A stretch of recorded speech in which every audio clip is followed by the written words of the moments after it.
नमस्कार मित्रांनो, आर.एस. अकॅडमीमध्ये आपल्या सर्वांचं सहर्ष स्वागत आहे. मित्रांनो, बीड जिल्ह्याची जी पोलीस पाटील भरती निघलेली आहे, त्याच्या संबंधी आज या ठिकाणी एक जाहीरनामा प्रसिद्ध झालेला आहे. आणि याच्यामध्ये बऱ्याचशा गोष्टी विद्यार्थ्यांना सांगितलेल्या आहेत आणि विद्यार्थ्यांचे मला कॉल मेसेजेस आले, की "सर, यामध्ये ज्या गोष्टी सांगितलेल्या आहेत, त्या सविस्तरपणे आम्हाला समजावून सांगा." आणि म्हणून आपण आजचा हा व्हिडिओ बनवलेला आहे. तर मित्रांनो, फॉर्म भरण्याच्या अगोदर सगळ्या गोष्टी काळजीपूर्वक तुम्हाला माहीत असणं आवश्यक आहे आणि म्हणून हा व्हिडिओ आपण बनवलेला आहे. थोडासा व्हिडिओ मोठा होईल कारण 5 पेजेस आहेत या ठिकाणी तुम्ही बघू शकता. तर या 5 पेजेसवरची जी काही माहिती आहे ती मी तुम्हाला सांगणार आहे. पण तुम्हाला व्हिडिओ शेवटपर्यंत बघायचा आहे. तर यामध्ये ज्या काही गोष्टी सांगितलेल्या आहेत त्यात आपण सविस्तरपणे बघूया. बघा, हे सगळ्यांना माहिती आहे, की ऑनलाईन अर्ज भरण्याची सुरुवात जी आहे ती 19 तारखेपासून होणार आहे.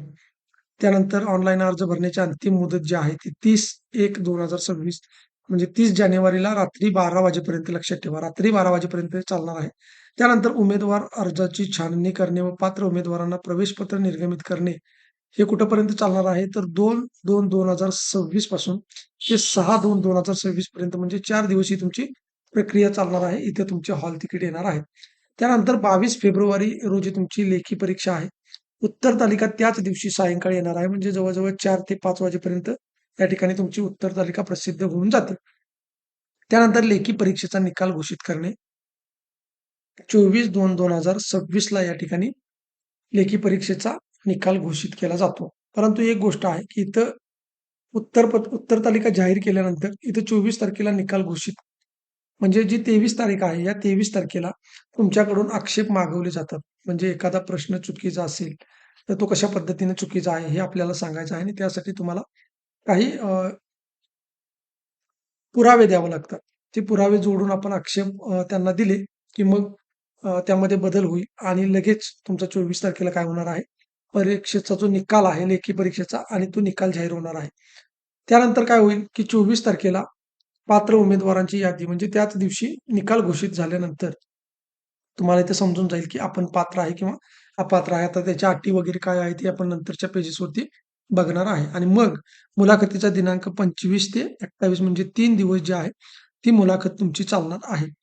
आता हिंगोली जिल्ह्याची जी पोलीस पाटील भरती आहे, त्या पोलीस पाटील भरतीमध्ये याच गोष्टी लागू पडणार आहेत. फक्त की त्यांचं जे टाईम टेबल असणार आहे, ते वेगळं असणार आहे. परंतु सगळ्या गोष्टी सेम असणार आहेत, हे लक्षात घ्यायचं आहे. आणि त्यानंतर अंतिम निकाल जो आहे, तो 2/3/2026 ला होणार आहे. तुम्हाला इथं कळून जाणार आहे, की तुम्ही पोलीस पाटील झाला आहे किंवा नाही. इथं तुमचा अंतिम निकाल घोषित होणार आहे आणि मग त्यानंतर तुम्हाला नियुक्तीपत्र भेटणार आहे. आता इथं खाली जे दिलेलं आहे, ते खुला प्रवर्ग म्हणजे ओपनसाठी ₹1000 फी आहे आणि आरक्षित जे काही म्हणजे इतर जाती प्रवर्गाचे जे विद्यार्थी आहेत त्यांच्यासाठी किती आहे? ₹800 आहे. आता या पेमेंटच्या संदर्भात तुम्हाला सांगितलेलं आहे, की फॉर्म भरल्यानंतर तुम्हाला जे पेमेंट करायचं आहे ते net banking, debit card, credit कार्डद्वारे ऑनलाईन पद्धतीने प्रक्रिया शुल्क भरल्यास निवडलेल्या पर्यायानुसार आवश्यक त्या बँकेचे सेवा शुल्क भरावे. म्हणजे याच्यापैकी तुम्ही कोणत्याही याच्याद्वारे ऑनलाईन जे काही आपले पे करायचे हे आहे कार्ड त्याच्याद्वारे तुम्ही करू शकता. मग net banking, debit card, credit card वगैरे अशाही पद्धतीने तुम्ही करू शकता. फक्त एक गोष्ट लक्षात ठेवा, आता इथून पुढची जी गोष्ट आहे ती महत्त्वाची आहे. ऑनलाईन पद्धतीने अर्ज भरणाऱ्या उमेदवारांनी त्यांचा व्यवहार यशस्वी झाल्याची संपूर्ण खात्री करून घ्यावी. प्रक्रिया शुल्क भरण्याकरता net banking, debit card, credit card वापरून होणाऱ्या व्यवहारांची संपूर्ण जबाबदारी उमेदवारांची आहे. उपविभागीय दंडाधिकारी कार्यालय बीड या जबाबदार राहणार नाही. ही अतिशय महत्त्वाची गोष्ट आहे. तुम्ही ज्यावेळेस मित्रांनो पेमेंट करणार आहे, तर ते पेमेंट केल्यानंतर ते पेमेंट झालेलं आहे का याची खात्री तुम्हाला करायची आहे आणि याची खात्री करून तुम्हाला ती प्रिंट घ्यायची आहे आणि मगच तुम्ही जिथं कुठं फॉर्म भरणार आहे तिथून बाहेर पडायचं आहे. जर तुम्ही पेमेंट केलं आणि ते जर सक्सेस नाही झालं, तर याची जबाबदारी सर्वस्वी तुमची असणार आहे. आणि मग जर एखाद्या वेळेस पेमेंट केलं झालं नाही, तर त्यासाठी सुद्धा तुम्हाला हेल्पलाईनचा नंबर वगैरे दिलेला असतो. तर त्या नंबरवरती तुम्ही कॉल करून सांगू शकता. परंतु संपूर्ण खात्री करून झाल्याशिवाय आणि पूर्ण पेमेंट पे झाल्याची स्लिप किंवा जे तुमचं ही जी प्रिंट आहे, ती प्रिंट घेतल्याशिवाय तुम्हाला तिथून निघायचं नाही. नाहीतर मग तुम्ही फॉर्म भरलाय अशा आविर्भावामध्ये घरी जा आणि नंतर तुम्हाला कळेल की आपला फॉर्म रिजेक्ट झालेला आहे आणि ही सर्वस्वी जबाबदारी तुमची असणार आहे. त्यामुळे तुम्ही काळजीपूर्वक फॉर्म भरल्यानंतर फॉर्म भरलेल्याचे पैसे पेड झालेत का हे बघायचं आणि मग प्रिंट घ्यायची आणि मगच घरी तुम्हाला जायचं आहे. त्यानंतर बघा सरळ सेवा भरती प्रक्रियेची सविस्तर जाहिरात. इथं तुम्हाला 2 वेबसाईट दिलेल्या आहेत. या वेबसाईटवरती काय करायचं आहे, हा फॉर्म भरायचा आहे आणि हा फॉर्म भरत असताना मग तो तुम्हाला काळजीपूर्वक भरायचा आहे. पोलीस पाटील पदाचे परीक्षेचे अर्ज फक्त ऑनलाईन पद्धतीने स्वीकारले जाणार आहेत. ऑफलाईन अर्ज तुम्हाला करता येणार नाही. त्यानंतर बघा इतर कोणत्याही प्रकारे परीक्षा शुल्क स्वीकारण्यात येणार नाही. इतर कोणत्याही म्हणजे इथं ज्या तुम्हाला गोष्टी दिलेल्या आहेत, net banking, debit card, credit card किंवा यू-पी-आय, फोनपे वगैरे यावरूनच तुम्हाला ते पेमेंट करायचं आहे. या व्यतिरिक्त तुमचं पेमेंट स्वीकारलं जाणार नाही. त्यानंतर बघा सदर संकेतस्थळावर भरती प्रक्रियेदरम्यान वेळोवेळी भेट देऊन भरती प्रक्रियेच्या माहितीबाबत अद्ययावत व जागृत राहण्याची जबाबदारी तुमची असणार आहे. म्हणजे तुम्ही काय करायचं आहे, की प्रत्येक वेळेला ज्यावेळेस तुम्ही फॉर्म भरणार आहे, तर तुमचं या वेबसाईटकडे लक्ष असणं आवश्यक आहे. नाहीतर बरेचसे विद्यार्थी मला कॉल करून विचारतात, की "सर काय झालेलं आहे? काही अपडेट आहे का?" वगैरे. मी तर तुम्हाला सांगणारच आहे. परंतु तुम्ही तिथले स्थानिकचे असल्यामुळं तुमचं लक्ष या वेबसाईटवर असणं आवश्यक आहे किंवा वेळोवेळी मी माहिती देणारच आहे. परंतु माझ्यावरती डिपेंड न राहता तुम्ही स्वतः सुद्धा काय करायचं आहे, यावरती लक्ष ठेवायचं आहे. त्यानंतर बघा अ, भरती प्रक्रिया स्थगित करणे किंवा रद्द करणे, अंशतः बदल करणे, एकूण पदाच्या संख्येत व आरक्षण प्रवर्ग या संख्येमध्ये वाढ किंवा घट करण्याचे अधिकार, तसेच भरती प्रक्रियेदरम्यान संदर्भात वाद तक्रार याबाबत अंतिम निर्णय घेण्याचा जो अधिकार आहे, तो अधिकार मात्र या ठिकाणी कोणाला दिलेला आहे बघा. तर जे उपविभागीय दंडाधिकारी बीड यांच्यासाठी ते राखून ठेवलेले आहेत. ते तुम्हाला अंतिम निर्णय यावरती काय असेल ते देऊ शकतात. त्यानंतर बघा बीड उपविभागातील पोलीस पाटलांची सद्यस्थितीत रिक्त पदे भरणे आवश्यक आहे. त्याबाबतची रिक्त पदाची माहिती सोबत जोडलेले परिशिष्टमध्ये दर्शवली आहे. आता इथे तुम्हाला शैक्षणिक कागदपत्र जी काही लागणार आहेत ती सांगितलेली आहेत. आता ती क्रमाने बघायची आहे. हे सगळ्यात आय-एम-पी आहे लक्षात ठेवा. सगळ्यात महत्त्वाचा जो पहिला मुद्दा आहे, तो म्हणजे अर्जदार 10वी उत्तीर्ण असावा. म्हणजे कमीत कमी तुम्हाला 10वी उत्तीर्ण असणं आवश्यक आहे. परंतु जर 10वी उत्तीर्ण असणं आवश्यक आहे, इथं काय म्हणलेलं आहे, किमान लक्षात ठेवा. किमान, किमान म्हणजे कमीत कमी 10वी असणं आवश्यक आहे. परंतु त्याच्यानंतर तुम्ही 12वी असा, तुम्ही एम-ए असा, तुम्ही बी-एससी असा, तुम्ही एम-एससी असा, तुमची कोणतीही डिग्री असेल, तर ती डिग्री किंवा ते शिक्षण जे आहे ते तुम्हाला घालायचं आहे. फक्त अट एकच आहे, की ते जे काही तुमचं शिक्षण आहे, ते पूर्ण झालेलं असणं आवश्यक आहे. त्याचं तुमच्याकडे गुणपत्रक असणं आवश्यक आहे. त्याचं तुमच्याकडे प्रमाणपत्र सुद्धा असणं आवश्यक आहे, लक्षात ठेवा. जर तुमच्याकडे या दोन्ही गोष्टी असतील, तरच तुम्ही त्या फॉर्ममध्ये फिलअप करायच्या आहेत, अर्जामध्ये भरायच्या आहेत. जर तुम्ही बी-एससी समजा उदाहरणादाखल घेऊया, की तुमचं बी-ए किंवा बी-एससी सध्या शेवटच्या वर्षाला तुम्ही आहे, तर तुम्ही तुमची डिग्री वगैरे घालायची नाही. कारण इथं तुमच्याकडे गुणपत्रक नाही, इथं तुमच्याकडे प्रमाणपत्रक नसणार आहे. जर या दोन्ही गोष्टी असतील, तरच तुम्हाला फॉर्म भरणं म्हणजे अलाउड आहे. नसेल, तर तुम्ही कागदपत्र पडताळणीमध्ये बाद होणार आहे. ही गोष्ट अतिशय महत्त्वाची आहे. त्यानंतर बघा, अर्जदाराचे वय जे आहे, बरेच विद्यार्थ्यांचे मला या ठिकाणी कॉल मेसेजेस येतात, की वय मर्यादेच्या बाबतीमध्ये सर मला 25वं वर्ष सुरू आहे. परीक्षा झाल्यानंतर मला 1 महिन्याने 25 वर्ष पूर्ण होतात. तर मित्रांनो ही गोष्ट चालणार नाही. तुम्हाला 25 पेक्षा कमी म्हणजे 25 वर्ष पूर्ण व्हायला 1 दिवस जरी कमी असला, तरी सुद्धा तुम्हाला या आणि ही तारीख कुठली आहे? 30 जानेवारी 2026. तर 30 जानेवारी 2026 पर्यंत तुम्हाला 25 वर्ष पूर्ण पाहिजेत आणि 45 वर्ष पूर्ण नसलेले पाहिजेत. म्हणजे 45 वर्ष होऊन 1 दिवस जरी झाला असेल 30 जानेवारीला, तर तुम्ही या भरती प्रक्रियेमध्ये बसणार नाही. म्हणजे तुमचा फॉर्म रिजेक्ट होईल, लक्षात ठेवा. आणि 25 वर्ष पूर्ण होण्यासाठी 1 दिवस जरी कमी असेल, तरी सुद्धा तुम्हाला अर्ज करता येणार नाही. म्हणजे तुमचं जे वय आहे, ते कसं पाहिजे? 25 पूर्ण पाहिजे आणि 45 मात्र पूर्ण असायला नको. 45च्या आतच पाहिजे. लक्षात ठेवा.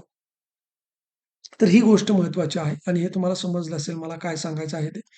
तर अशा पद्धतीची ही गोष्ट आहे, की 25 ते 45 दरम्यान एवढंच वय तुमचं असणं अपेक्षित आहे. बघा 25 ते 45 याच्या दरम्यानच तुमचं वय असणं आवश्यक आहे. म्हणजे 25 पेक्षा जास्त चालतं, परंतु 45 पेक्षा जास्त चालणार नाही. ही गोष्ट महत्त्वाची आहे. त्यानंतर बघा सगळ्यात महत्त्वाची जी गोष्ट आहे, की बीडच्या म्हणजे बीडकडून एक आपल्याला सूचना मिळालेली आहे उपविभागीय कार्यालयाकडून. ती अतिशय महत्त्वाची आहे. कारण मागची जी भरती झालेली होती, त्या भरतीमध्ये अशा पद्धतीची सूचना नव्हती. त्यामुळं आपल्याला जे काही स्थानिक रहिवासी आहे बघा, रहिवासी असावा. आता या रहिवासाचा पुरावा म्हणून बऱ्याच जणांना आपण सांगितलं होतं, की तहसीलदार यांचं ते लागणार आहे डोमिसाईल. परंतु इथे त्यांनी सांगितलेलं आहे, की तुमच्याकडे ग्रामपंचायतीचं असेल तरी चालतं.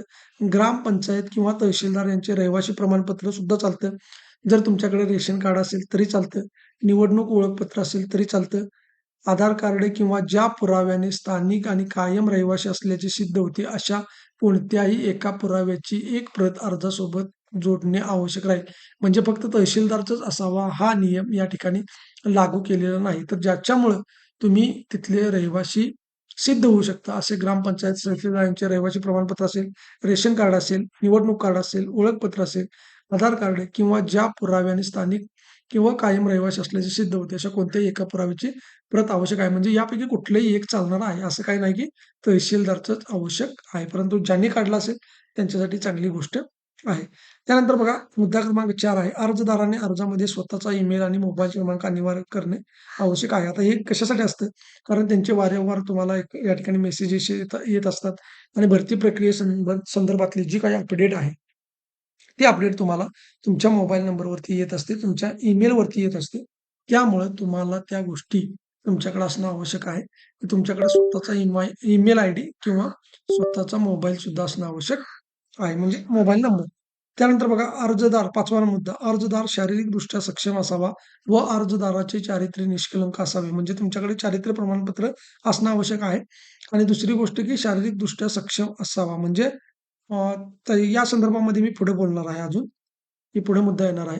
तर शारीरिकदृष्ट्या सक्षम असावा म्हणजे काय? की तुमची दृष्टी कमकुवत असू नये.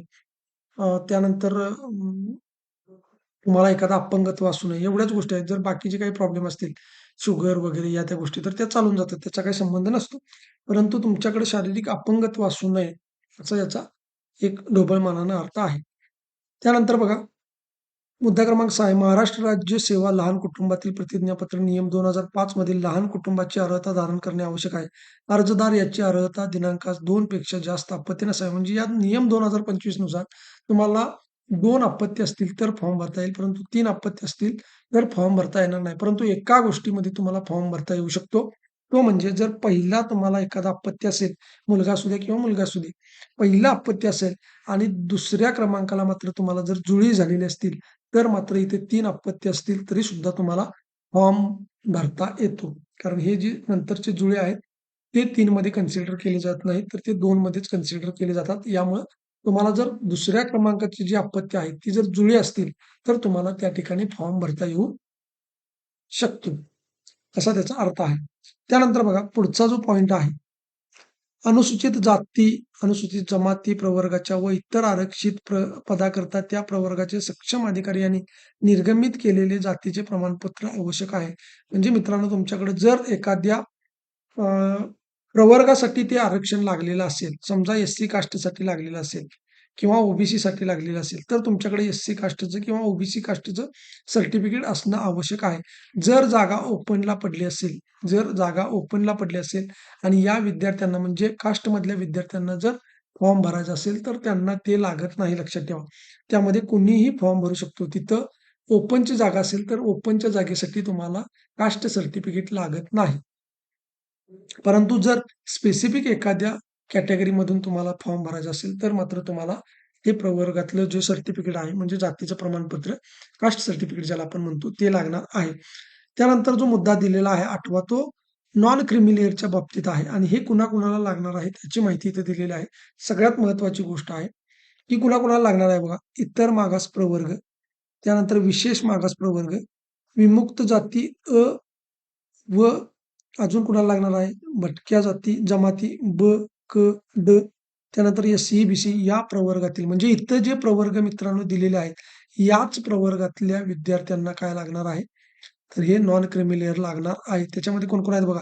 इतर मागास प्रवर्ग, विशेष मागास प्रवर्ग, विमुक्त जाती अ, भ, ज, ब, क, ड, एस-सी, बी-सी या प्रवर्गातील अर्जदार यांना 25-26च तुमच्याकडे असणं आवश्यक आहे, लक्षात ठेवा. कालावधीकरता वैध असलेले उन्नत आणि प्रगत गटात क्रिमिलेअर याबाबत म्हणजे नॉन क्रिमिलेअर थोडक्यात हे असणं आवश्यक आहे. तर हे 25-26 का म्हणलेलं आहे? तर 30 जानेवारी 2026 इथपर्यंतच तुमच्याकडे म्हणजे तुमची जी डेट आहे ती 30 जानेवारी 2026 पर्यंत असणार आहे. त्यामुळे याच्या आतमधलं तुमच्याकडे असलं तरी चालतंय. 25, 26 किंवा 26 आता इथे त्यांनी म्हणलेलं आहे काय, की 2025-26 त्यामुळे 26-27चं जर तुम्ही आता काढले, समजा ज्याच्याकडे नाही आहे, त्याने आज तारखेला काढले तर ते तुम्हाला 26-27चं मिळणार आहे. तर ते सुद्धा चालून जाईल. फक्त ते 25 आणि 26 या 2 वर्षासाठी ग्राह्य असलं पाहिजे. म्हणजे ज्यांच्याकडे 25-26 साठीचं असेल, 25 आणि 26 साठी जे मिळालेलं आहे, ते तर ग्राह्य असणारच आहे. परंतु ज्यांनी काढलंच नव्हतं, त्याने आत्ता काढलं तर त्यांच्यावरती तारीख कुठली असणार आहे? 26-27 या वर्षाची असणार आहे. किंवा हे 26-27चीच असणार आहे, कारण आता महिना संपलेला आहे. आपला जानेवारी महिना सुरू आहे त्यामुळे. तर बघा, पुढचा मुद्दा जो आहे तो आपण बघूया. 9व्या क्रमांकाचा मुद्दा. बघा 9व्या क्रमांकाचा मुद्दा काय? इतर मागास प्रवर्ग, विशेष मागास प्रवर्ग हां, हे आपण बघितले वाटतं आत्ता. नाहीतरी पण बघूया. प्रवर्ग विमुक्त व भ, ज, ब, क, ड, एस, सी, बी, सी या प्रवर्गातील इथं महिलांना दिलेला आहे. महिला पदांसाठी लक्षात ठेवा. इथं मात्र अर्जदार म्हणजे सर्व अर्जदारांसाठी दिलेलं आहे. परंतु इथं काय केलेलं आहे? महिला पदांसाठी. म्हणजे या प्रवर्गातील स्पेसिफिक महिलांसाठी जर हे आरक्षण पडलेलं असेल, म्हणजे बघा काय, की समजा इथे तुम्हाला दिलेलं आहे, की भ, ज, ब. भ, ज, ब साठी किंवा भ, ज, बी साठी आरक्षण पडलेलं आहे आणि या आरक्षणामध्ये महिलेसाठी ही जागा रिक्त आहे. केवळ महिलेसाठी. तर मात्र काय करायचं आहे, की ह्या ज्या जाती आहेत, इतर मागास प्रवर्ग, विशेष मागास प्रवर्ग, विमुक्त व किंवा ब कोण आहे? ब, ज, ब, क, ड म्हणजे विमुक्त जाती आणि भटक्या जमाती ब, क, ड, एस, सी, बी, सी या प्रवर्गातील महिला पदांसाठी अर्ज करणाऱ्या अर्जदार यांना 2025-26 या कालावधीकरता वैध असलेले उत्पन्न आणि प्रगत व्यक्ती गट म्हणजेच कंसात काय क्रिमी लेअर यामध्ये मोडत नसल्याबाबतचे नॉन क्रिमी लेअर प्रमाणपत्र जोडणे आवश्यक राहील. जर महिला पदासाठी ती जागा रिक्त असेल, तर तुमच्याकडे नॉन क्रिमी लेअर असणं आवश्यक आहे. आता याच्यामध्ये त्यांनी अ, एक गोष्ट दिलेली नाही, तर ती तुम्ही तिथं कॉल करून त्यांना विचारा. हे जे नॉन क्रिमिनल आहे, हे कोणत्या नावाने काढायचं? कारण फॉर्म एका नावाने आपण भरत असतो. आपला रहिवासी एका नावाचा असणार आहे. कारण विवाहित महिलांच्या बाबतीमध्ये हा प्रॉब्लेम आहे. जर वडिलांच्या नावाने कागदपत्र असतील, तर बरेच डोमिसाईल वगैरे जे आहेत ते महिलांच्या नावे काढले जातात आणि तर ते चालून जातं. त्याचा काही प्रॉब्लेम नाही. परंतु तरीसुद्धा तुम्ही एस-डी-एम ऑफिसला एकदा कॉल करा आणि खात्री करून घ्या, की सर असं-असं आमचा प्रॉब्लेम आहे आणि आम्ही मग नॉन क्रिमिनल आहे. मित्रांनो लक्षात ठेवा तुमच्या तालुक्याचं किंवा उपविभागीय अधिकाऱ्याचं जे कार्यालय आहे, ते कार्यालय या ठिकाणी लांब नसतं. तुम्हाला जर का रिस्क घ्यायची नसेल, तर तुम्ही एकतर या कार्यालयाशी संपर्क साधा, स्वतः जावा किंवा कॉलवरून विचारा, की "सर, अशा-अशा पद्धतीनं आमचा प्रॉब्लेम आहे आणि माझं पतीकडचं नॉन क्रिमिलियर जोडायचं किंवा वडिलांच्याकडचं जोडायचं, या गोष्टी आहेत." जर मी तुम्हाला इथं बसून विद्यार्थी मला विचारतात, की "सर, असं-असं आहे आणि मी नॉन क्रिमिलियर पतीचं काढू का?" आणि मग जर मी तुम्हाला सांगितलं, की "ठीक आहे, चालतंय काढा." तर तुम्ही तेवढ्यावरतीच बसणार आणि नंतर मला दोष द्याल, की "सर, तुम्ही सांगितलं होतं म्हणून आम्ही हे असं केलं." तर तुमच्याकडे त्यांनी नंबर दिलेला आहे. तुम्हाला जर काहीही अडचण आली, काही शंका वाटली, तर तुम्ही त्या नंबरवरती कॉल करा. एस-डी-एम ऑफिसची जी हेल्पलाईन नंबर आहे, त्याच्यावरती कॉल करा आणि तुम्ही हे डाऊट एकदा क्लिअर करा आणि मग त्यानंतर मित्रांनो लक्षात ठेवा 30 तारीख आपल्याकडे आहे आणि 30 तारखेपर्यंत सहजपणे तुमचे डॉक्युमेंट निघून जातात. हे नॉन क्रिमिलियर वगैरे 2 दिवसात निघतात. त्यामुळे तुम्ही गडबड करू नका. फॉर्म भरण्यासाठी गडबड करू नका. सर्वांना फॉर्म भरण्याची संधी मिळणार आहे. परंतु हे जे प्रॉब्लेम आहेत, हे त्यांना कॉल करून तुम्ही विचारा स्वतः. कारण एकदा-एकदा काय होतं, की मला विद्यार्थी कॉल करतात. मग मी जे त्यांनी नंबर दिलेले आहेत, ते नंबर अजिबात लागत नाहीत. मग तिथं जे विद्यार्थी राहतात, त्यांनी स्वतः जाऊन तिथे संपर्क करून तिथे विचारा, की "सर अशा पद्धतीचा प्रॉब्लेम आहे. मी विवाहित आहे, तर काय केलं पाहिजे?" कारण कसं आहे मित्रांनो, जालना जिल्ह्यासाठी जी भरती झालेली होती, त्याच्यामध्ये प्रतिज्ञापत्र वगैरे या गोष्टी होत्या. परंतु इथं काय त्यांनी नियम लावलेले आहेत, हे आपण सांगू शकत नाही. आता इथे जी माहिती दिलेली आहे, त्यानुसार आपण बघत आहे. परंतु तुम्ही स्वतः खात्री करून घ्या. इथे मात्र त्याने असं काही दिलेलं नाही, की पतीकडचं पाहिजे किंवा तुमच्या वडिलांच्याकडचं पाहिजे, असं काहीही दिलेलं नाही. त्यामुळे ती एकदा तुम्ही खात्री करून घ्यायची आहे. त्यानंतर बघा 10व्या क्रमांकाचा मुद्दा आहे. आर्थिकदृष्ट्या हा सगळ्यात महत्त्वाचा मुद्दा आहे मित्रांनो ई-डब्ल्यू-एसचा. ई-डब्ल्यू-एसचा कारण बरेचसे विद्यार्थी म्हणजे जी पदं आहेत, ती जालन्यामध्ये रिक्त राहिलेली आहेत. तर बघा हे जे सांगितलेलं आहे ई-डब्ल्यू-एसचं ते आर्थिक दृष्ट्या दुर्बल घटक म्हणजे ई-डब्ल्यू-एस करता आरक्षित जागेसाठी वर्ष 2025 चे तहसीलदार बघा इथं जो तुम्हाला दाखला लागणार आहे, तो तहसीलदार यांनी निर्गमित केलेला दाखला लागणार आहे. म्हणजे ईडब्ल्यूएसचं जे सर्टिफिकेट लागणार आहे ते कोणाचं लागणार आहे? तहसीलदारचं लागणार आहे. आणि सगळ्यात महत्त्वाचं की 30 तारखेच्या पर्यंतचीच कागदपत्र चालू शकतात. जर तुम्ही 31 तारखेला एखादा डॉक्युमेंट काढलं, तर ते चालणार नाही. तुम्ही या भरती प्रक्रियेमधून बाद होणार आहे. लक्षात ठेवा मित्रांनो, की जालना जिल्ह्यामध्ये अनेक विद्यार्थ्यांनी फॉर्म भरले, परंतु यातलं एक-एक डॉक्युमेंट त्यांच्याकडे या तारखेच्या अगोदरचं नव्हतं. म्हणजे जी त्यांना तारीख दिलेली होती, त्या तारखेच्या आतलं नव्हतं. म्हणून त्यांच्या नियुक्त्या या ठिकाणी थांबवलेल्या आहेत. तर तुम्हाला या 30 तारखेच्या आत सर्व डॉक्युमेंट काढून घ्यायचे आहेत आणि मगच फॉर्म भरायचा आहे. त्यानंतर बघा हे आपण बघितलेलं आहे मागच्या व्हिडिओमध्ये. तरी सुद्धा मी तुम्हाला सांगतो, की जी परीक्षा आहे, लेखी परीक्षा 80 गुणांची आहे, तोंडी परीक्षा 20 गुणांची आहे आणि एकूण मार्क जे आहेत ते 100 आहेत. त्याच्यामध्ये आता काय-काय असणार आहे? लेखी परीक्षा 80 गुणांची, एक प्रश्न एका मार्कासाठी राहणार आहे, म्हणजे तुम्हाला 80 प्रश्न असणार आहेत. त्यानंतर लेखी परीक्षेची प्रश्नपत्रिका वस्तुनिष्ठ व बहुपर्यायी स्वरूपाची असेल. म्हणजे एक प्रश्न असेल आणि त्याला 4 या ठिकाणी पर्याय असणार आहे. तिसरी महत्त्वाची गोष्ट की लेखी परीक्षा इयत्ता 10वी एस-एस-सी पर्यंतच्या अभ्यासक्रमावर आधारित असेल. सगळ्यात महत्त्वाची जी गोष्ट आहे, ती हीच असणार आहे की इयत्ता 10वी पर्यंतच्या आपलं जे बुक आहे मित्रांनो, ते बुक यासाठीच आहे, की तुम्हाला मी जे वारंवार सांगतो की प्रश्न माझ्या बुकमधून येणार, त्याचा सगळ्यात मोठा पुरावा इथेच आहे की ही जी परीक्षा आहे ती 10वी एस-एस-सी अभ्यासक्रमावर 10वी पर्यंतच्या अभ्यासक्रमावर आधारित आहे आणि याच्यामध्ये सामान्य ज्ञान आहे, गणित आहे, पोलीस पाटलांचे अधिकार आहेत. तुम्हाला जर एक-एक मार्क मिळवायचा असेल चांगल्या पद्धतीने, बऱ्याच विद्यार्थ्यांना गणित अवघड जातं. मला काही जणांचे मेसेज येतात, की "सर गणित आपल्याला हार्ड जात आहे." तर मित्रांनो लक्षात ठेवा, घाबरू नका. सर्वांची परिस्थिती अशीच असणार आहे. मी तुम्हाला जर तुमचे मी ₹449 घेतलेले आहेत, तर माझी जबाबदारी आहे, की मी तुम्हाला ज्या काही गोष्टी आहेत त्या प्रोव्हाईड करणं. जर परीक्षेला येणार असेल, त्याच पद्धतीचं गणित मी तुम्हाला नाही दिलं आणि तुम्हाला सोपं वाटावं म्हणून मी फक्त 2+2 = 4 येतं अशा पद्धतीचे जर गणित शिकवत बसलो तर याला अर्थ नाही. जे येणार आहे ते येणार आहे. मी वारंवार सांगतो, की माझे व्हिडिओ अजूनही तुमच्याकडे वेळ आहे. तेवढ्यामध्ये तुम्ही जर माझे व्हिडिओ बघितले, तर तुमचे जे काही मार्क्स असणार आहेत, कमीत कमी जर तुम्हाला 25 प्रश्न विचारले, तर तुम्ही 20 प्लस मार्क्स या ठिकाणी घेऊ शकता. यासाठी तुम्हाला माझे व्हिडिओ बघणं कंपल्सरी आहे. जेवढे व्हिडिओ आहेत, तेवढे बघा. मित्रांनो, प्रश्न जे आहेत गणिताचे ते सोपेच येणार आहे. लक्षात ठेवा. कोणी घाबरून जाण्याची गरज नाही, की जे प्रश्न आहेत ते अवघड येतील. ते प्रश्न सोपेच असणार आहेत. परंतु तुमचा अभ्यास असावा. कारण जर समजा 25 प्रश्न विचारले, तर त्यातले 15 प्रश्न हे एकदम सोपे असणार आहेत. 5 प्रश्न त्याच्यापेक्षा थोडेसे डिफिकल्ट आणि 5 प्रश्न मग सगळ्यात जास्त डिफिकल्ट असे असतील. परंतु 15 आणि 5 20 पर्यंत तरी तुम्ही मार्क्स या ठिकाणी घेऊ शकता. तुम्हाला 25च्या 25 प्रश्न हार्ड लेव्हलचे येणार नाहीत. ही आपली गॅरंटी आहे. मी तुम्हाला गॅरंटीने सांगू शकतो 100% की जे काही प्रश्न येणार आहेत, ते एवढे हार्ड लेव्हलचे येणार नाहीत. तुम्ही आपले सगळे व्हिडिओ बघून जावा. ज्यांना आपली बॅच घेणे शक्य नाही, त्यांनी YouTubeवरती माझे जे गणितचे व्हिडिओ दिलेले आहेत, ते सुद्धा बघू शकता. तुम्हाला चांगल्या पद्धतीने मार्क्स पडणार आहेत. त्यानंतर बघा, काय-काय सांगितलं तुम्हाला, की 10वी पर्यंतच्या अभ्यासक्रमावरती मग बरेच मित्र 11वी, 12वी पुस्तकं रेफर करत आहेत. रेफर करणं चांगलं आहे, परंतु याच्यावरती प्रश्न येण्याची शक्यता कमी आहे. कारण इथे सरळ-सरळ त्यांनी म्हटलेलं आहे, की 10वी पर्यंतच्या अभ्यासक्रमावर आधारित प्रश्न येणार आहेत. हे करायचंच आहे तुम्हाला. त्यानंतर बघा गणितचे काही लेक्चर आपले आहेतच. पोलीस पाटलांचे अधिकार याचं सुद्धा मी लेक्चर घेतलेलं आहे आणि वाटल्यास आपण एक पी-डी-एफ तयार करू आणि या पी-डी-एफच्या माध्यमातून तुम्हाला हे जे पोलीस पाटलांचे अधिकार आहेत, हे पोलीस पाटलांचे अधिकार देण्याचा प्रयत्न करूया. आणि त्यानंतर बघा बुद्धिमत्ता चाचणी आहे. पोलीस पाटलांचे अधिकार आणि कर्तव्य, बुद्धिमत्ता म्हणजे तुम्हाला गणित आणि बुद्धिमत्ता हे आहे. त्यानंतर स्थानिक परिसराची माहिती म्हणजे जिल्हा विशेष आहे. जिल्हा विशेषचे माझे मित्रांनो 2 व्हिडिओ झालेले आहेत. या 2 व्हिडिओच्या बाहेर तुम्हाला जिल्हा विशेषचा प्रश्न येणार नाही, लक्षात ठेवा. त्यामुळे मी जे मटेरियल दिलेलं आहे, माझं प्रत्येक विद्यार्थ्याला एकच सांगणं आहे, की तुम्ही बाहेरचं मटेरियल काय वाचता याच्याशी मला देणं-घेणं नाही. तुम्ही जर माझ्या चॅनेलशी जोडलेला गेलेला आहे, तर तुम्हाला मी दिलेले मटेरियल जे आहे ते कंपल्सरी वाचायचं आहे. एका विद्यार्थ्यानं मला जवळ-जवळ 70 वर पी-डी-एफ आहेत एका क्लासच्या. त्या पी-डी-एफ मला पाठवलेल्या आहेत.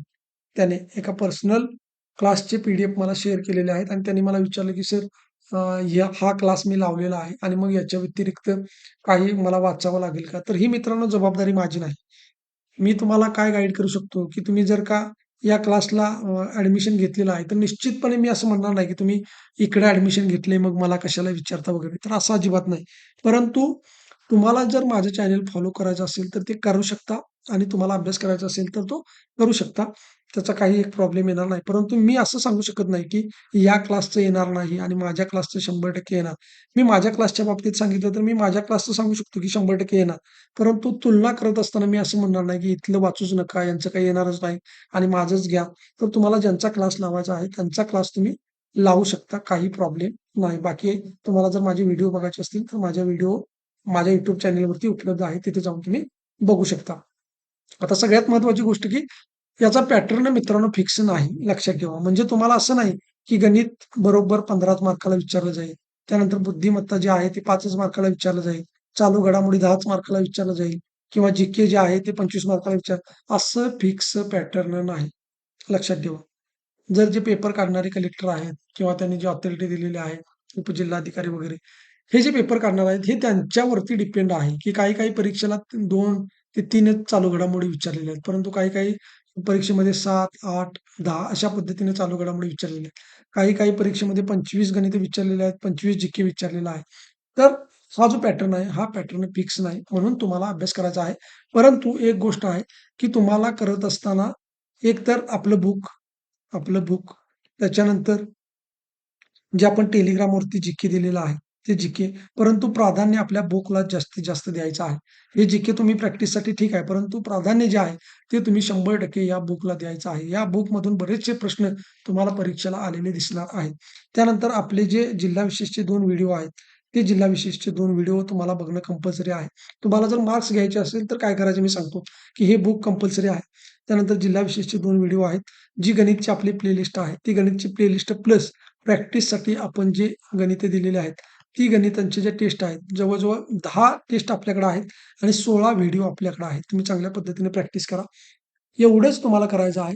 चालू घडामोडीला जास्त वेळ देत बसायचं नाही मित्रांनो, लक्षात ठेवा. तुम्हाला वेळ जो आहे तो इथं द्यायचा आहे. चालू मोडीला जास्त वेळ द्यायचा नाही. कारण त्याची शाश्वती नाही, की किती येणार आहे. बाकी जिल्हा विशेष आपलं जी-केचं बुक आहे.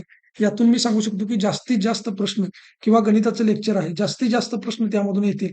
परंतु चालू घडामोडीमधून जास्त प्रश्न येतील किंवा हेच येतील असं मीच काय कोणीही सांगू शकत नाही. म्हणजे त्याची शक्यता आपल्याला वर्तवता येत नाही, लक्षात ठेवा. आवाका खूप मोठा आहे. त्यामुळं सगळ्यांनी लक्षात ठेवायचं आहे. आणि मग या बाकीच्या गोष्टी मी सांगितलेल्या आहेत, की 80 पैकी तुम्हाला 36 गुण प्राप्तच करायला पाहिजे. जरी तुम्हाला 35 गुण असतील, तुम्ही गावामध्ये 15 ते 20 विद्यार्थी आहे आणि 20च्या 20 जणांना 35 मार्क्स पडलेले आहेत, तर तुम्ही 20च्या 20 जण अपात्र होणार आहे, लक्षात ठेवा. त्यामुळं एका विद्यार्थ्याला तरी 36 गुण असणं आवश्यक आहे.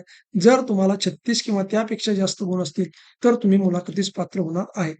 त्यानंतर बघा, तुम्हाला जो परीक्षेच्या वेळी बॉलपेन वापरायचा आहे, तो काळ्या शाईचा बॉलपेन वापरायचा आहे. आता कशा पद्धतीचा बॉलपेन वापरायचा आहे, याचा सुद्धा व्हिडिओ माझ्या YouTube चॅनेलवरती आहे. तिथे जाऊन तुम्ही बघू शकता, की कशा पद्धतीचा तो बॉलपेन आहे. तोच तुम्हाला वापरायचा आहे. त्याच्यामुळे तुमचा पेपर आहे, तो लवकर कव्हर होणार आहे. अशा पद्धतीने तुम्हाला मदत होईल. हे सुद्धा मी त्या व्हिडिओमध्ये सांगितलेलं आहे. वाटल्यास डिस्क्रिप्शन बॉक्समध्ये मी तो व्हिडिओ या ठिकाणी ठेवून देतो. त्यानंतर 6वा मुद्दा बघा, की लेखी परीक्षेत मुलाखतीस पात्र ठरलेल्या उमेदवारांना पोलीस पाटील भरती निवडीसाठी घेण्यात येणाऱ्या 20 गुणांच्या तोंडी परीक्षेस उपस्थित राहणे अनिवार्य आहे. तोंडी परीक्षेस अनुपस्थित राहणारा विद्यार्थी अपात्र असेल. म्हणजे तुम्हाला तिथं उपस्थित असला, मुलाखत दिली तरच या ठिकाणी तुम्ही पात्र होणार आहे. आता मित्रांनो, हे मी सांगितलेलं आहे, परंतु मगाशीच मी काय सांगितलं, की हा व्हिडिओ मोठा होईल. या गोष्टी मी अगोदरही व्हिडिओमध्ये सांगितलेल्या आहेत, की तुम्हाला कशा पद्धतीने तुमची निवड होणार आहे. तर आता आपण निवड आणि कार्यपद्धती कशा पद्धतीची आहे ते बघूया. बघा, पहिला मुद्दा आहे प्राप्त केलेल्या गुणांच्या आधारे गुणवत्तेनुसार अंतिम निवडीसाठी अर्जदारास पात्रता व इतर संबंधित मूळ प्रमाणपत्र तपासणीसाठी उपलब्ध करून द्यावी. अन्यथा तोंडी परीक्षा अंतिम निवडीसाठी त्याचा विचार केला जाणार नाही. म्हणजे सगळ्यात महत्त्वाची गोष्ट, की तोंडी परीक्षेवेळी लक्षात ठेवा, तोंडी परीक्षेवेळी तुमची कागदपत्र तपासणी जी आहे, ती कागदपत्र तपासणी होणार आहे. त्यानंतर बघा, त्यामुळे जे इथं सुद्धा तुम्हाला या ठिकाणी अपात्र केले जाऊ शकते. मी मागच्या व्हिडिओमध्ये सुद्धा सांगितलेलं आहे, की ही जी प्रमाणपत्र पडताळणी आहे किंवा डॉक्युमेंट व्हेरिफिकेशन आहे, हे व्हेरिफिकेशन तुमचं मुलाखतीच्या वेळी सुद्धा होऊ शकतं आणि इथं दिलेलंच आहे, की त्याने होणार आहे. जर इथं तुम्ही बाहेर पडलात, जर तुमच्याकडे एखादं मूळ प्रमाणपत्र नसेल, तर तुम्ही बाहेर पडणार आहे. त्यानंतर बघा, लेखी परीक्षा, तोंडी परीक्षा, कागदपत्रे छाननी इत्यादी करता तसेच प्रवेशपत्र, भरती कार्यक्रमावरील सूचना या संकेतस्थळावरून उपलब्ध करण्यात येतील. पोस्टाद्वारे पाठवण्यात येणार नाहीत. म्हणजे तुम्हाला संकेतस्थळाला वारंवार भेट देऊन या ठिकाणी खबरदारी घ्यायची आहे. ज्या काही सूचना असतील त्या सूचना तुम्हाला तिथे जाऊन बघायच्या आहेत. त्यानंतर मुद्दा क्रमांक 3 बघा, लेखी परीक्षा अंतिम मुलाखतीसाठी पात्र अर्जदारांचे जाहिरातीनुसार आवश्यक पात्रता, अर्जात भरलेली माहिती यांच्या आधारे मूळ कागदपत्र पडताळणी करण्याकरता अंतरिम स्वरूपात यादी जाहीर करण्यात येईल.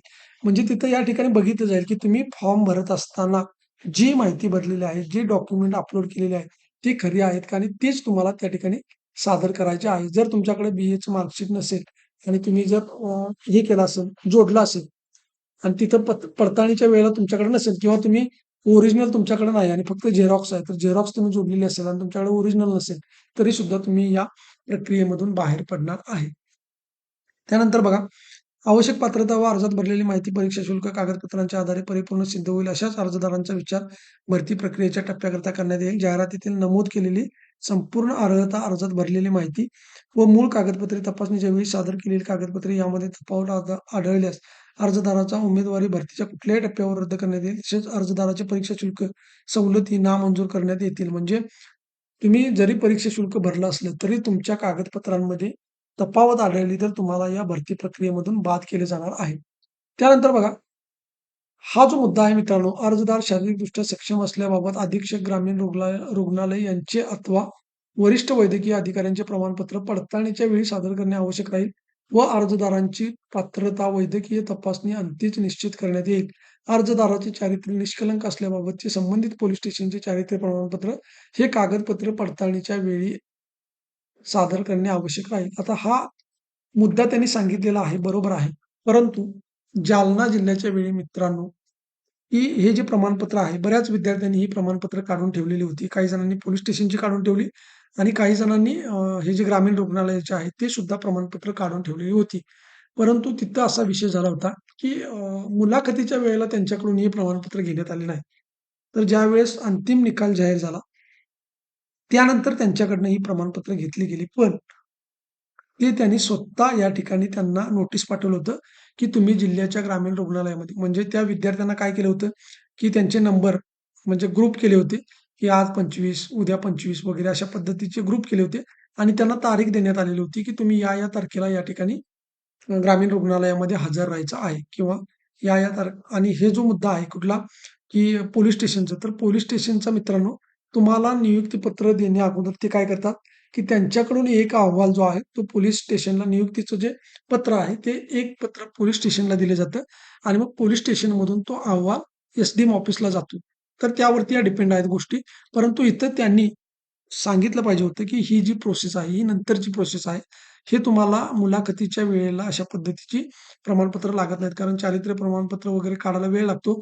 परंतु इथं जर त्यांनी सांगितलेलं असेल, तरी सुद्धा मित्रांनो तुम्हाला रिस्क घ्यायची नाही. एकदा एस-डी-एम ऑफिसला कॉल करा. त्यांना विचारा, की "सर मुलाखतीच्या वेळेला आपल्याला ही कागदपत्र लागणार आहेत का?" कारण जालनामध्ये विद्यार्थ्यांनी अगोदर काढून ठेवलेली होती, परंतु त्यांनी ती ग्राह्य धरली नाही. कारण का ग्राह्य धरली नाही? की त्यांना म्हणजे बऱ्याच जणांना असं वाटतं, की अ, काही जण ओळखीचे असतात. आता ग्रामीण रुग्णालयामध्ये काही अधिकारी वगैरे फ्रॉड अधिकारी असतात, तर ते करू शकतात तसं म्हणजे एखाद्याला प्रमाणपत्र देऊ शकतात. म्हणून त्यांनी काय केलेलं होतं, की स्वतः या गोष्टी केलेल्या होत्या, की ग्रामीण रुग्णालयामध्ये त्यांना गट करून बोलावलेलं होतं आणि त्यांनी स्वतः ती म्हणजे चाचणी आहे ती करून घेतलेली होती. आणि जे पोलिस स्टेशनचं प्रमाणपत्र आहे, हे प्रमाणपत्र त्यांनी नंतर म्हणजे अहवाल देऊन मग त्यांच्याकडे ते प्राप्त होत असतं. तर या गोष्टी असतात. पण तुम्ही काय करायचं आहे, की त्यांना आत्ता विचारायचं आहे. 2 पर्याय तुमच्याकडे आहेत, की तुम्ही एस-डी-एम ऑफिसला कॉल करा आणि त्यांना विचारा, की हे आम्हाला मुलाखतीच्या वेळीच लागणार आहे का?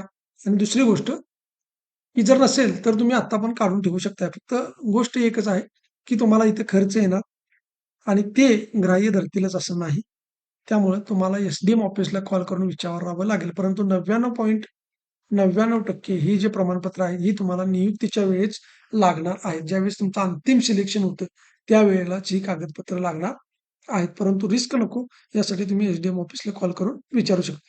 त्यानंतर 6वा मुद्दा आहे, अर्जदार कोणत्याही राजकीय पक्षाशी संबंधित नसावा. त्याचप्रमाणे तो इतर ठिकाणी संपूर्ण वेळ नोकरी करणारा व ग्रामपंचायत सदस्य नसावा. तसेच खाजगी किंवा निमसरकारी संस्थेचा सदस्य नसावा.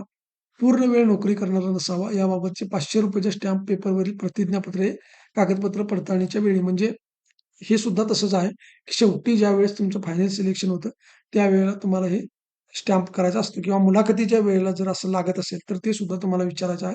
ही काय फार मोठी गोष्ट नाही. तुम्ही ₹500च्या बॉन्ड पेपरवर त्यांना केव्हाही उपलब्ध करून देऊ शकता. अगदी मुलाखतीच्या वेळेला सुद्धा तुमच्याकडे मागितले, तरी सुद्धा तुम्हाला आदल्या दिवशी हे काढता येतं, लक्षात ठेवा.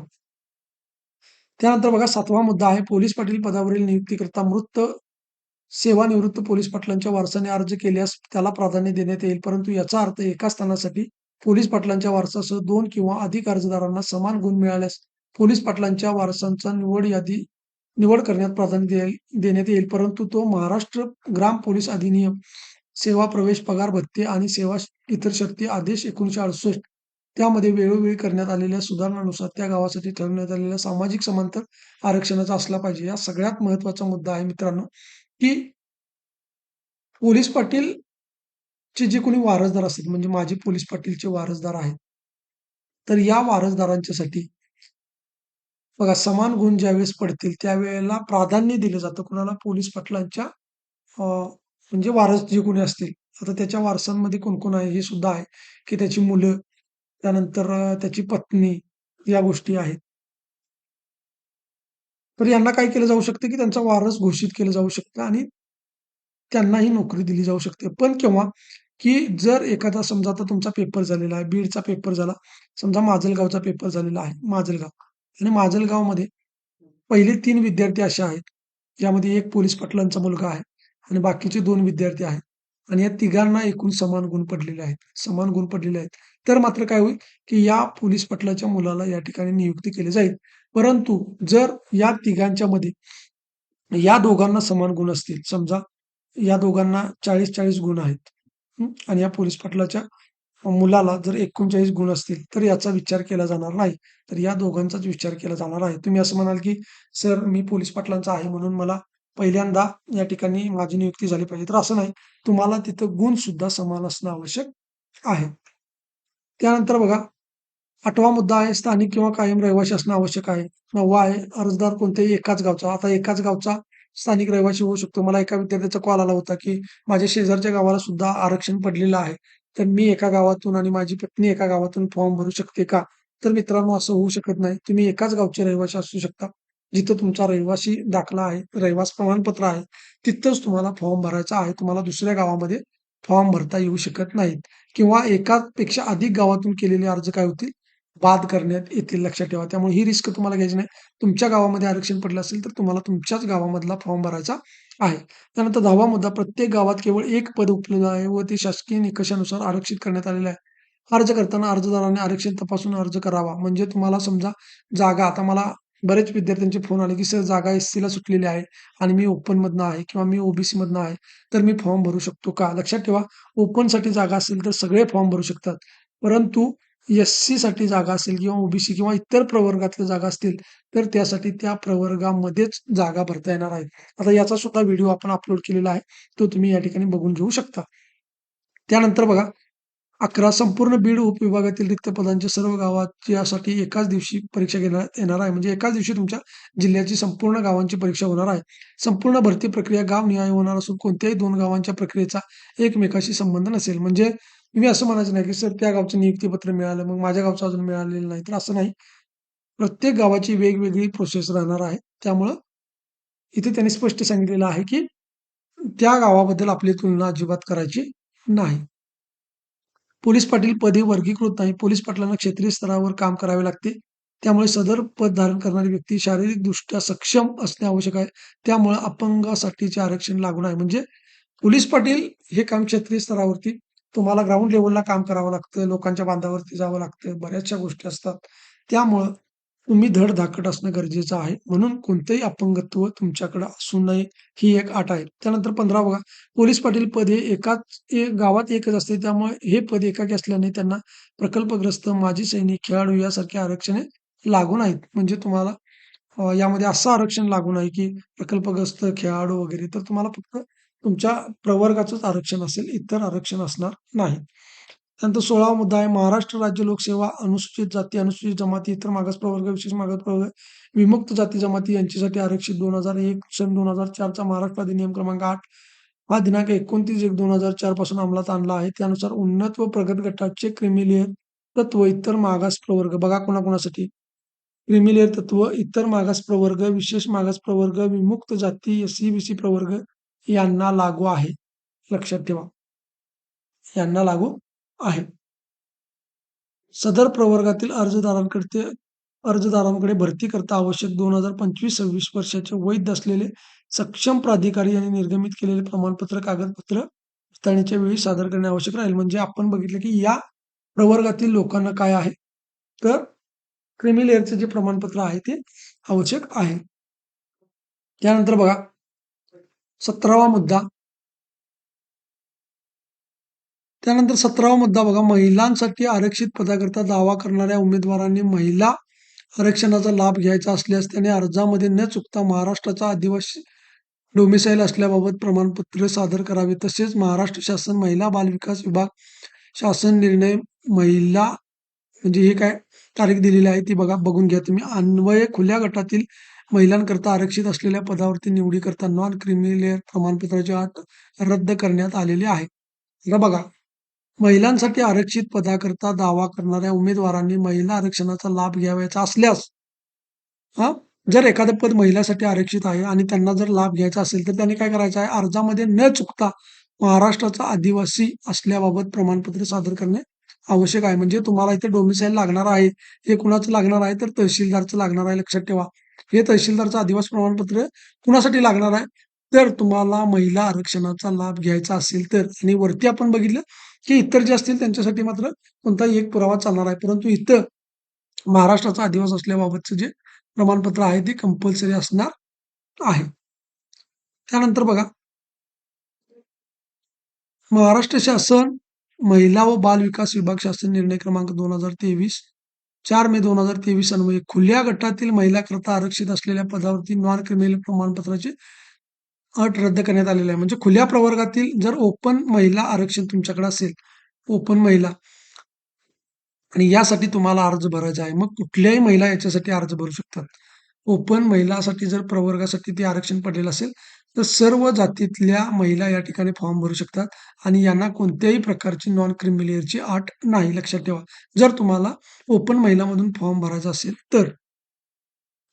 त्यानंतर बघा, पुढचा मुद्दा काय आहे, करण्यात आलेले अनुसूचित जाती अनुसूचित जमाती वगळता, बघा अनुसूचित म्हणजे एस सी एस टी वगळता अन्य मागास प्रवर्गातील महिलांकरता आरक्षित असलेल्या पदावरील निवडीसाठी दावा करू इच्छिणाऱ्या महिलांनी त्या मागास प्रवर्गासाठी इतर मागास प्रवर्ग बहुजन कल्याण विभाग तसेच सामान्य प्रशासनाकडून वेळोवेळी विहित करण्यात आल्याप्रमाणे नॉन क्रिमिलेअर प्रमाणपत्र आवश्यक आहे. परंतु जर लक्षात ठेवा की ओपन महिलासाठी ते जर नसेल प्रवर्ग, आणि ओपन महिला एक लक्षात ठेवा की ओपन महिलेला ते जर असेल तर आपण आता बघितलं की सगळ्या महिला त्यामध्ये फॉर्म भरू शकतात आणि त्यात नॉन क्रिमिलेअरची अट नाही. परंतु जर ओपन महिला नसेल, ओपन बघा कोण कोण ओपन, तर या ओपनचा विषय आपण बघितलेला आहे. सगळेजण अर्ज भरू शकतात आणि त्यांना नॉन क्रिमिलेअरची अट नाही. परंतु SC ST सोडून बाकीचे जे प्रवर्ग आहेत त्या प्रवर्गाचे, समजा जर ओबीसी महिला आहे, ओबीसी महिला आहे आणि ओबीसी महिलेसाठी जर ते आरक्षण पडलेलं असेल किंवा EWS महिला आहे आणि EWS महिलेसाठी किंवा अजून एखादा प्रवर्ग आहे त्यासाठी हे महिलेचं पद रिक्त आहे किंवा आरक्षण पडलेलं आहे, तर तिथं मात्र तुम्हाला नॉन क्रिमिलेअर लागणार आहे. ही गोष्ट बारकाईने समजून घ्या की जर ओपन महिलेसाठी असेल तर नॉन क्रिमिलेअर कुणालाच लागणार नाही. पण ओपन महिला सोडून जर बाकीचे प्रवर्ग आहेत त्यांना हे प्रमाणपत्र लागणारच आहे नॉन क्रिमिलेअरचं. फक्त SC ST ला लागणार नाही. एवढं ते सिंपल आहे. त्यानंतर बघा, आता हे लहान कुटुंबाचं प्रतिज्ञापत्र या ठिकाणी आवश्यक आहे. ते तुम्हाला तिथं दिलं जातं प्रतिज्ञापत्र. तर ते प्रतिज्ञापत्र सुद्धा बघा तुम्ही अर्जामध्ये आहे किंवा नाही. नसेल तर आपल्या टेलिग्राम चॅनलवरती सुद्धा ते उपलब्ध आहे. तिथे तुम्ही ते भरून घेऊ शकता. शक्यतो अर्जासोबत ते प्रमाणपत्र या ठिकाणी असते. त्यानंतर बघा 19 लेखी परीक्षेत पात्र अर्जदारास पोलीस पाटील निवडीसाठी घेण्यात येणाऱ्या 20 गुणांच्या तोंडी परीक्षेत अनुपस्थित असणारा अर्जदार अंतिम निवडीसाठी अपात्र ठरेल, हे आपण बघितलेलं आहे मगाशी. समान गुण मिळाल्यास शासन निर्णय DVP हे पण आपण बघितलेलं आहे. परंतु त्याच्यामध्ये प्राधान्य कुणाला मिळणार आहे बघा. पहिलं त्यांनी दिलेलं आहे की पोलीस पाटलांचे वारस. म्हणजे या वारसामध्ये कोण कोण असणार आहे, पोलीस पाटील वारसामध्ये एक तर पती किंवा पत्नी, म्हणजे एखादा पोलीस पाटील जर पती असेल तर त्याच्या पत्नीला, किंवा एखादी पोलीस पाटील पत्नी असेल तर त्याच्या पतीला, अशा पद्धतीनं या वारसामध्ये चालू शकतात किंवा त्यांची 2 मुले लक्षात ठेवा. 2 मुलांच्यापैकी कोणीही चालू शकतं. त्यानंतर बघा यांचा समावेश त्या व्यतिरिक्त अन्य कोणत्याही नातेवाईकांचा वारस म्हणून विचार करता येणार नाही. म्हणजे पती, पत्नी आणि त्यांची कोणतीही 2 मुले. जर समजा एखाद्या पोलीस पाटलाला म्हणजे माजी पोलीस पाटील आहे. आता हा मुद्दा थोडासा असा आहे, की पत्नी आणि 2 मुले यांच्यापैकी एक कुणाला तरी किंवा एखादा पती असेल, तर त्या पती, पत्नी किंवा 2 मुली यांच्यापैकी काय केलं जाईल, एकाचा विचार केला जाईल. त्याच्या व्यतिरिक्त समजा बहीण आहे, भाऊ आहे, भाचा आहे, भाची आहे, यांचा विचार केला जाणार नाही. तर हे जे आरक्षण आहे किंवा सॉरी जी निवड आहे, त्या निवडीमध्ये प्राधान्य जे दिले जाणार आहे पोलीस पाटलांचे वारसदार म्हणून, त्याच्यामध्ये पती-पत्नी आणि 2 मुली यांचा समावेश असणार आहे. त्या व्यतिरिक्त कुणाचाही हे असणार नाही. आता इथं जास्तीत जास्त आपल्याला माहिती आहे, की 2च वारसदार असणं आवश्यक म्हणजे मुलं असणं आवश्यक आहे. जर 2 पेक्षा अधिक अपत्य असतील, तर या ठिकाणी काय होणार आहे, अ, त्यांना अपात्र घोषित केलं जाणार आहे, लक्षात ठेवा. त्यामुळे जे माजी पोलीस पाटील आहेत, त्यांच्या काही-काही जणांना असू शकतं असं, की समजा 4 अपत्य होती मागच्या वेळेला. म्हणजे नियम यायच्या अगोदर जर एखाद्या पोलीस पाटलाला 4 अपत्य असतील, तर मग या 4हीचा हे केला जाणार नाही. तर तिथे तुम्हाला कोणत्यातरी 2च अपत्यांचा विचार केला जाईल. त्यानंतर बघा दुसरं आहे अर्ज सादर करणाऱ्या अंतिम दिनांक उच्च शैक्षणिक अर्हता. हे आपण सगळं सांगितलेलं आहे मित्रांनो. तरी पण सांगतो, की जास्तीत जास्त तुम्हाला शिक्षण घालता येईल तेवढं तुम्ही घाला. कारण जर तिथे पोलीस पाटलांचा वारस नसेल, तर तुम्हाला प्राधान्यक्रम पहिल्यांदा कुणाला दिलं जाणार आहे, तर ज्याचं शिक्षण जास्त आहे ते. त्यानंतर बघा, या ठिकाणी माजी सैनिक असलेले अर्जदार, मग त्यानंतर माजी सैनिक येणार आहे आणि त्यानंतर वयाने ज्येष्ठ असलेले अर्जदार म्हणजे सगळ्यात शेवटी तुमचं वय विचारात घेतलं असणार आहे. म्हणजे पहिल्यांदा कोण येणार आहे पोलीस पाटलांचे वारस, त्यानंतर मग येणार आहे शैक्षणिक कागदपत्र, ज्याचं शिक्षण जास्त असेल तो, त्यानंतर येणार आहे माजी सैनिक आणि मग त्यानंतर येणार आहे सगळ्यात वयाने जास्त असणारा विद्यार्थी सिलेक्ट केला जाणार आहे. त्यानंतर बघा, याशिवाय महाराष्ट्र ग्राम पोलीस अधिनियम 1967 व त्यास संलग्न असलेले नियम आणि वेळोवेळी शासनाने निर्गमित केलेले शासन निर्णय व परिपत्रके तसेच नेमणुकीसाठी इतर प्रचलित अटी सुद्धा बंधनकारक असतील. त्यानंतर 22वा हे बघा, जाहीरनामा जाहिरात प्रसिद्ध होण्यापूर्वी उमेदवारांनी पोलीस पाटील पदासाठी कोणतेही अर्ज केले असतील, तर ते सर्व अर्ज रद्द करण्यात आले आहेत असे समजण्यात येईल. आता हा मुद्दा गौण आहे. म्हणजे जर का अर्जाची तारीख आहे त्या तारखेमध्ये तुमचे अर्ज भरलेले असणे आवश्यक आहे. त्यानंतर परीक्षा शुल्क न भरणा करण्यात आलेले विद्यार्थी अपात्र केले जातील. आता मगाशी मी सांगितलं तुम्हाला, की पूर्ण तुम्हाला खात्री करून घ्यायची आहे आणि मग खात्री करून घेतल्याच्या नंतर तुम्हाला या ठिकाणी हा फॉर्म भरायचा आहे. त्यानंतर बघा इथे तुम्हाला ऑनलाईन अर्जाची पद्धत दिलेली आहे. इथे जी वेबसाईट दिलेली आहे, या वेबसाईटवरतीच तुम्हाला फॉर्म भरायचा आहे. त्यानंतर बघा, तुम्हाला ज्या काही अडचणी येतात, त्या अडचणी तुम्हाला तिथं कॉल करून विचारायचा आहे. त्यासाठी तुम्हाला तुमचा ईमेल आयडी वगैरे याच्यावरून तुम्ही ईमेल सुद्धा पाठवू शकता. परंतु ते जे काही तुम्हाला ईमेल आयडी, मेसेज वगैरे पाठवणार आहेत, तर ते तुमच्या ईमेलवरती चेक करणे ही जबाबदारी तुमची राहणार आहे.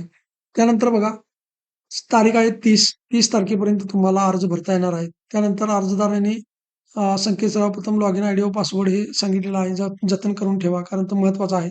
प्रवेशपत्र घेत असताना तुम्हाला तुमचा लॉगिन आयडी आणि पासवर्ड माहीत असणं आवश्यक आहे. त्यानंतर अर्जदार यांनी संकेतस्थळावर विस्तृत माहितीसाठी प्रथम अर्ज कसा भरावा टॅब ओपन करून पाहावा. आता तिथं अर्ज भरत असताना तुम्हाला प्रथम अर्ज कसा भरावा याच्या संबंधी माहिती दिलेली आहे. तर ती तुम्ही बघून घ्या, वाचून घ्या आणि मगच अर्ज भरा. ही संकेतस्थळ दिलेलं आहे. इथे जाऊन तुम्ही फॉर्म भरू शकता. त्यानंतर बघा 6 महिन्यांच्या कालावधीमध्ये म्हणजे एखादा जुना फोटो असेल तर तो अपलोड करायचा नाही. इथून पाठीमागे 6 महिन्यामध्ये जो तुमचा फोटो आहे, तोच फोटो या ठिकाणी ग्राह्य धरला जाणार आहे आणि तुमची जी सही आहे, ती या ठिकाणी अपलोड करायची आहे. त्यानंतर उमेदवाराने सर्व माहिती भरल्यानंतर कंटिन्यू क्लिक या बटनावर म्हणजे हे तुम्हाला फॉर्म भरताना तिथे सगळं कळून जाणार आहे. ही तुम्हाला माहिती सांगण्याची गरज नाही. त्यानंतर मग तुमचं प्रवेशपत्र वगैरे या सगळ्या गोष्टी दिलेल्या आहेत. या तुम्ही वाचून घ्या. हे काय मी इथे जास्त सांगावं असं मला वाटत नाही. तर मित्रांनो अशा पद्धतीने या गोष्टी आहेत. तर बघा मग बाकीच्या अशा गौण गोष्टी आहेत. यामध्ये तुम्हाला जास्त काही माहिती नाही. तुम्हाला वाचून जरी हे झालं, तरी तुम्हाला कळणार आहे. फक्त वर ज्या गोष्टी बघितलेल्या आहेत, त्या अतिशय महत्त्वाच्या आहेत. त्या पुन्हा एकदा तुम्ही बघा.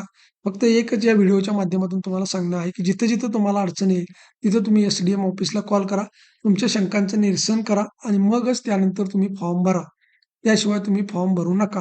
आणि सगळ्यात जास्त की शैक्षणिक कागदपत्र जी तुमच्याकडे आहेत अवेलेबल, तीच कागदपत्र त्यामध्ये घाला. चालू शैक्षणिक कागदपत्र घालू नका.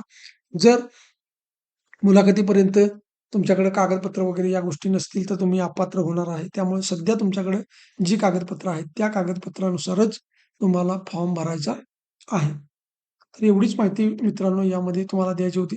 जर अजून तुम्हाला काही शंका असतील, तर त्या तुम्ही मला कमेंट बॉक्समध्ये सांगू शकता. बाकीचे जे व्हिडिओ आहेत आपले चालू घडामोडी आणि अ, गणित बुद्धिमत्ता लेक्चर उद्यापासून आपण बुद्धिमत्ता चालू करूया. तर ते व्हिडिओ उद्यापासून अपलोड होतील. तर आजच्या या व्हिडिओमध्ये तुम्हाला एवढीच अपडेट होती. धन्यवाद.